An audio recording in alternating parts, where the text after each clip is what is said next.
नमस्कार साथियों। तो हम बीएड फर्स्ट ईयर के आपके लॉन्ग क्वेश्चंस के बारे में डिस्कस कर रहे थे और जिसमें भी हमने पेपर उठाया था PE3 learning and teaching.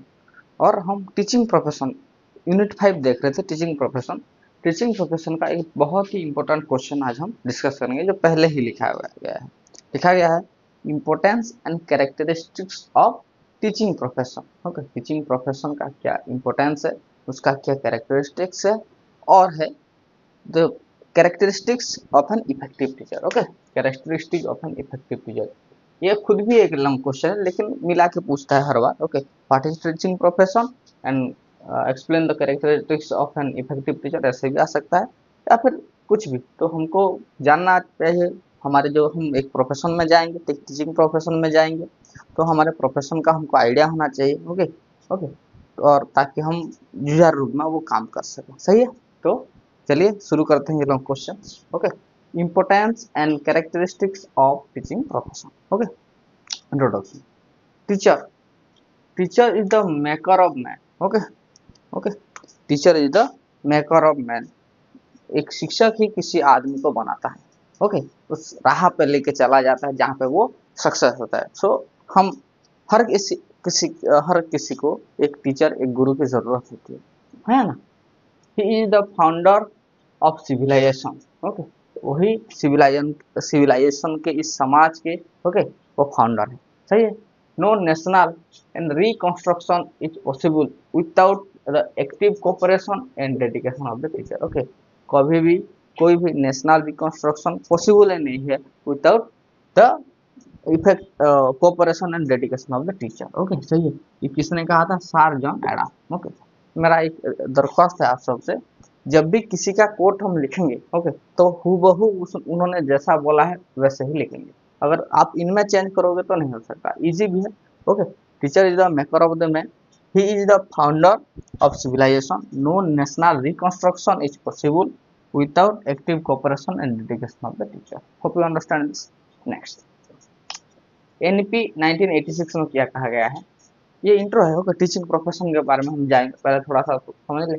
The status of the teacher reflect socio cultural ethics of a society. Okay, अगर किसी भी समाज में टीचर को किस नजरिए से कितना सम्मान दिया जाता है, ओके, वही उस सोसाइटी का क्या कहते हैं, सोसाइटी का एथिक्स डिपेंड करती है। Okay, the status of the teacher reflect the socio cultural ethics of a society. किसी भी सोसाइटी का अगर हम सोशियो कल्चरल एथिक्स देखना चाहेंगे तो हम वहाँ पे शिक्षक का पोजीशन, शिक्षक को कितना सम्मान की दृष्टि से देखा जाता है, वही हमारे लिए इम्पोर्टेंट है। Okay, it is said that no people can rise above the level of teacher. Okay, कहा जाता है कि गुरु का दर्जा माँ बाप तो छोड़ो, भगवान से भी ऊंचा होता है ना।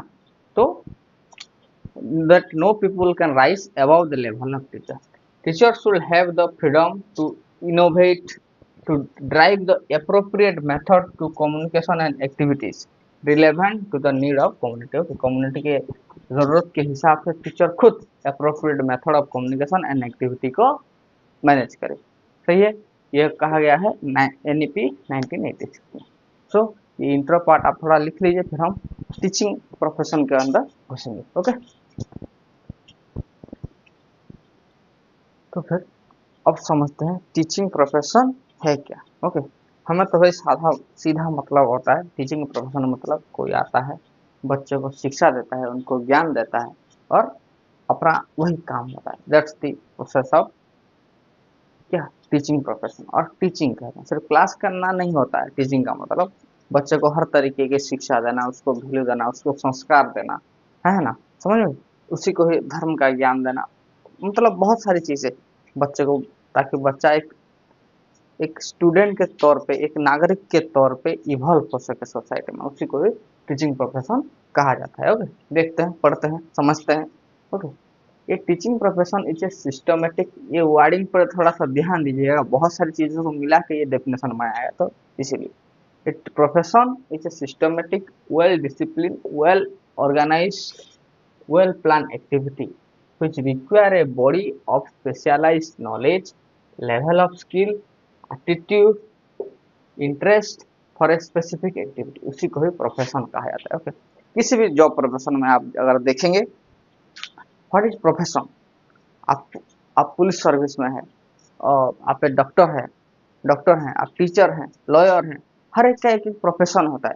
सो हर एक के लिए कुछ उनको स्पेशलाइज्ड नॉलेज होना चाहिए, उनका स्किल थोड़ा सा होना चाहिए, उनका एटीट्यूड, उनका interest for specific. For example कोई अगर डॉक्टर है, ओके, और वो सर्जन है, तो he have to interest for their specific activity. वो मरीजों का इलाज ठीक तरीके से करे, सही तरीके से करे, इसके लिए उसके लिए उसको स्किल होना चाहिए, उसके अंदर इंटरेस्ट होना चाहिए, है ना। यही तो प्रोफेशन होता है। Profession is a systematic, well discipline, well organize and well plan activity. Okay, a well planned activity which acquire a body of specialized knowledge, level of skill, attitude, interest for the specific activity. Hope you understand this. Okay, it require formal training. Okay, और किसी भी profession में अगर आप जाएंगे तो आपको कोई ट्रेनिंग जाना पड़ेगा, है या ना। सही है। पुलिस में हो फिर भी ट्रेनिंग होता है, डॉक्टर हो फिर भी आपको ट्रेनिंग करना पड़ेगा, टीचर हो एज ए, अगर अगर आप बीएड कहीं जा रहे हो, एडमिशन कर रहे हो, तो इसका मतलब क्या, you are going on a training course. Okay, BEd training program कहते हैं ना, मतलब क्या, आपको वो एक फॉर्मल ट्रेनिंग मिल रही है वहां से। सही है। It required a formal training, dedication, love for the work, standard code of ethics and social service, ये सब चीजें प्रोफेशन को कहते हैं। Okay, that's means a profession. एक फॉर्मल ट्रेनिंग होना चाहिए, आपका डेडिकेशन होना चाहिए, and love for your work. आप अगर वह प्रोफेशन, जो प्रोफेशन आप चूज करते हैं अपने जिंदगी के लिए, देखिए जिंदगी तो आप कैसे ना कैसे मैनेज कर लेंगे, पैसा तो आप कमा ही लेंगे, लेकिन जब आप किसी प्रोफेशन में जाते हैं तब उस चीज का मजा है ना। जब आप सुबह 10 बजे उठ के, है ना, फॉर्मल्स पहन के निकलते हैं, तो आपको एक फीलिंग्स आती है, जिंदगी जीने का मजा आता है। So that's the things, love for the work, standard code of ethics and social service. Next, a teaching profession require expert knowledge and specialized skill acquired by teacher and acquisition through in-service and pre-service training and continuing education। देखिए कोई भी teacher है ना, तो सबसे पहला होता है टीचर में अगर ज्ञान है, ओके, उसमें अपने उसके अंदर अपने कंटेंट नॉलेज बहुत अच्छा है, he are expert in the knowledge and specialised skill acquired by the teacher. Teacher को अगर ये सब चीजें, तो बच्चे उसको रेस्पॉन्ड करते हैं, क्योंकि ये सार से हमको बहुत सारी चीजें सीखने को मिल रही है, इसलिए वो बच्चे ध्यान देते हैं उस पर।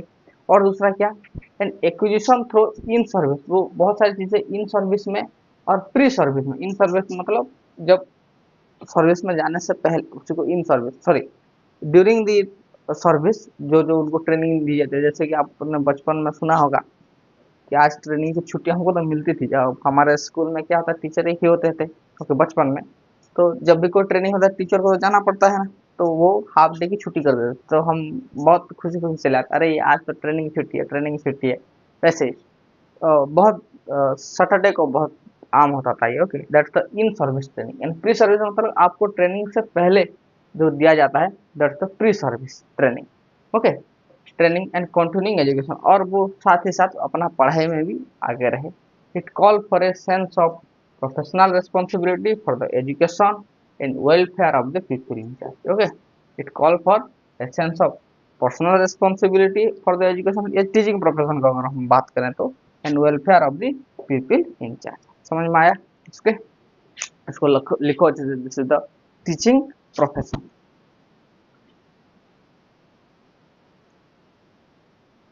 So next, the characteristics of teaching profession. Okay, सही है। लोग ऊपर से नीचे आते हैं, मैं आपको नीचे से ऊपर तक ले चलता हूँ ताकि आपको आसानी हो। ओके, सही है, एक एक करके देखेंगे क्या कैरेक्टरिस्टिक्स है। सबसे पहला कैरेक्टरिस्टिक्स मेरे को ये लगता है कि ये एक सोशल सर्विस है ना। टीचिंग प्रोफेशन सोशल सर्विस है, हम एक समाज को एक समझदार बना रहे हैं, है ना, बच्चों को शिक्षा दे रहे हैं। So it basically perform a social service. Hope you understand. Okay, and दूसरी बात, एक आप अगर आप एक टीचर होते हैं तो आपको बहुत समय तक खुद पढ़ना होता है और बच्चों को पढ़ाना होता है। इससे सुखी जीवन क्या हो सकता है कि ताउम्र आपको पढ़ने का मौका मिले, आप पढ़े, सीखे चीजें, बच्चों को समझाएं, है ना, उनके अंदर ज्ञान दें। So it has a lengthy period of study of training. आपको लॉन्ग टर्म तक पढ़ना होता है, पढ़ाना होता है, यही सारी चीजें। ओके, सही है। Next, it tends toward self organization. Number 5 क्या लिखा है मैंने, it tends toward self organization, वो खुद से खुद एक ऑटोनॉमी। जैसे कि फिर आपका एक स्कूल है, आप उस स्कूल में एज ए हेडमास्टर का रोल होता है, तो वो स्कूल में जो कुछ भी होगा वो सब आपके अंडर होगा, तो that towards the self organisation.